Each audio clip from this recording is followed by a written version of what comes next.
There is a certain percentage of people who sincerely believe that athletes lead an exceptionally healthy lifestyle and avoid bad habits. Such footballers, of course, constitute the majority. However, there are also players who indulge in drinking, smoking, or pampering themselves with something that not only affects their health, but can eventually destroy both the player's career and their lives. Today we'll talk about the most famous football players who abuse alcohol. Unfortunately, some of them have not managed to escape the trap. Do not forget to subscribe to Football Geeks, and let's kick off!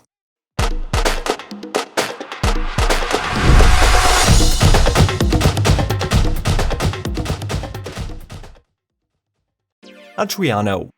All current football fans will surely remember this phenomenal Brazilian.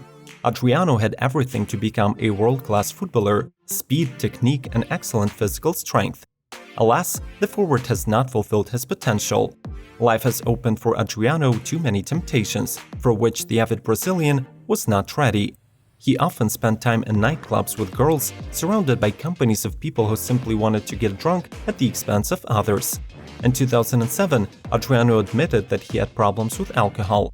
At the age of 25, the player was forced to leave Europe and return to Brazil in order to undergo a course of treatment for alcohol dependency closer to his home.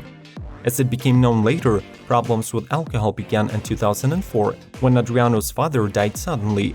As the ex-captain of Inter, Javier Zanetti, would later recall, the club and many teammates did everything they could to get the super-talented player out of the depression, but they did not manage to fully return Adriano's former faith in himself and in the bright future.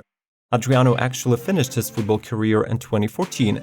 However, 2 years later, he became a co-owner of the American club Miami United, where he was also listed as a football player. Not having a single game for this team, Adriano left both the management staff and the ranks of the players. Socrates. One of the greatest Brazilian football players of the 1980s, Socrates is often included to the best in the history of football by various rating compilers. Once he was called the brain of the Brazilian national team. His medical degree and political awareness earned him the nickname Dr. Socrates. The Brazilian was an intellectual, but he had problems with discipline and alcohol. He called himself an anti-athlete, referring to the fact that he could not deny himself certain weaknesses that the athlete's regime prohibits. And the coaching staff, as a rule, closed their eyes to the life of the midfielder out of the field. Socrates himself did not understand, or simply did not want to understand, that his passion for alcohol would lead to collapse of everything. In the late summer of 2011, Socrates faced serious health complications. He was admitted to the hospital with gastrointestinal bleeding. The famous football player was discharged 9 days later, and soon he told reporters that his huge passion for alcohol led to such consequences. Socrates, as a rule, avoided strong drinks, replacing them with beer and wine, consumed, however, in huge amounts. On December 3rd of the same 2011, the legend was again urgently hospitalized. This time the doctors could not save him, and the great footballer died a day after being admitted to the intensive care. Socrates passed away at the age of 57. Diego Armando Maradona. Many experienced fans believe that Maradona is the greatest footballer of all time. It is foolish to argue that Diego's talent was absolutely colossal and ahead of its time. Full stadiums gathered only to see the play of Diego. The crowd loved Maradona, and he kindly answered fans with scored goals. However, despite his incredible talent, Maradona was not an exemplary professional. In his autobiography, Diego admitted that he had serious problems with alcohol when he was an active football player. On the pages, he shared a revelation that he would have achieved much more if he had not drunk a bottle of whiskey every single evening. After retirement, Maradona's addiction to alcohol did not go away. The spring of 2007 was particularly alarming for the great Diego when information about his hospitalization came from Argentina. The media wrote that Maradona developed hepatitis on the background of constant drinking. The Argentinian was also diagnosed with cirrhosis.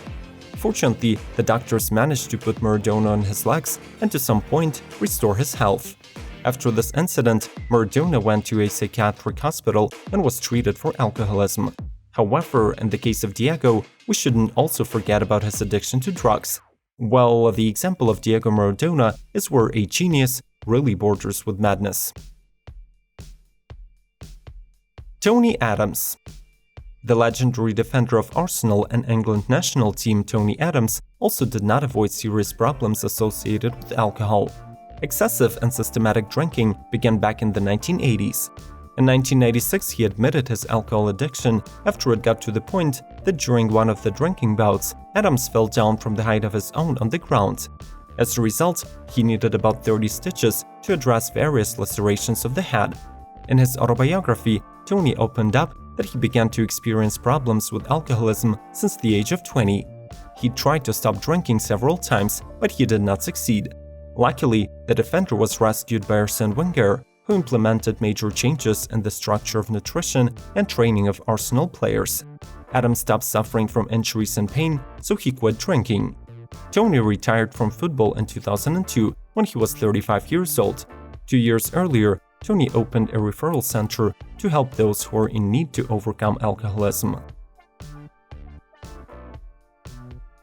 Paul Gascoigne.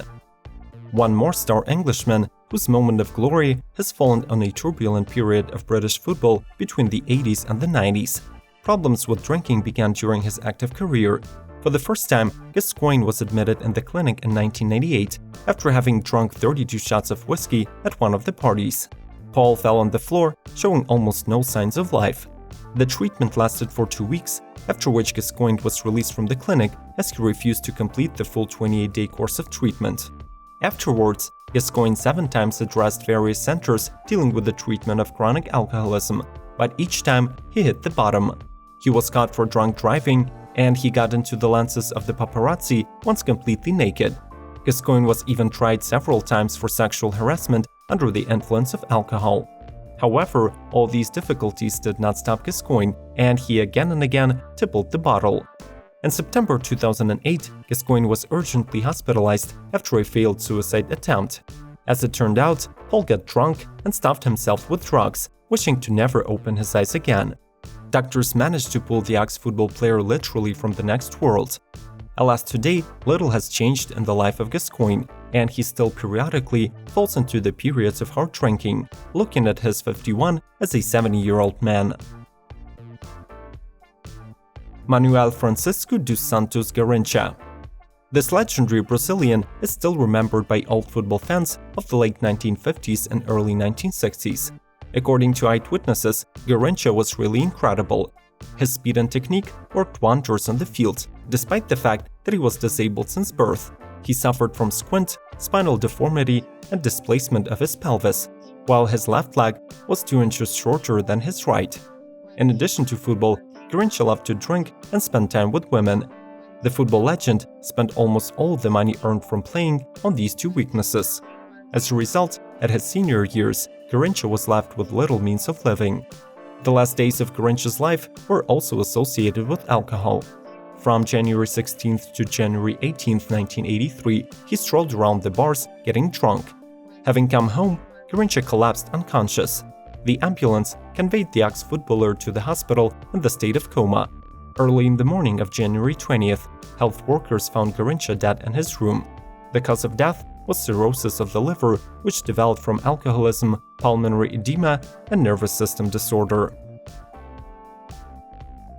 George Best. A phenomenal football player of Manchester United of 60s and 70s, George Best also did not avoid drinking problems.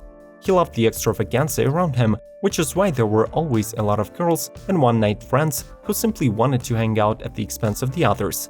But the problem was that George Best himself was not against such lifestyle. He always behaved eccentric and allowed himself everything he wanted. George did not hesitate to admit that he spent practically all of his money on cars, women, and drinks. Best often got into unpleasant stories. Once he was stopped for drunk driving, and once got arrested for petty theft when he wanted to drink madly but did not have cash at hand. Since the late 80s, being already retired, George Best earned his living as a commentator on television and radio. Sometimes he was invited as an expert to various football shows, during one of which he got wildly disgraced, having come on the air intoxicated. Chronic alcoholism had led to severe problems with the liver and digestive system. In the summer of 2002, Best underwent a liver transplantation, but even this event did not stop George, and he again took up the bottle. In October 2005, Best was hospitalized again with the acute renal failure. Only then the ex-Man United star realized that the faith won't give him another chance. On the 20th of November, National Red Top News of the World printed a picture of a dying George Best lying in a deathbed. The picture was accompanied by the words, "Don't die like me." This was the last will of Best, who tried to reach out to other people who considered alcohol addiction to be something frivolous and not dangerous. On November 25, 2005, George Best passed away at the age of 59. The cause of his death was pulmonary infection, numerous internal organ failures, and internal bleeding. Thus, the life of a man whom Pelé himself called the greatest footballer in the world was interrupted. In this episode, we have remembered the football legends, but also we draw a simple and vivid conclusion that alcoholism kills not only the sports, but the entire life. Please share the examples of other famous footballers who have faced similar problems in their lives. Do not forget to hit the subscribe button, ring the bell, like this video if you liked our format, and we'll see you soon.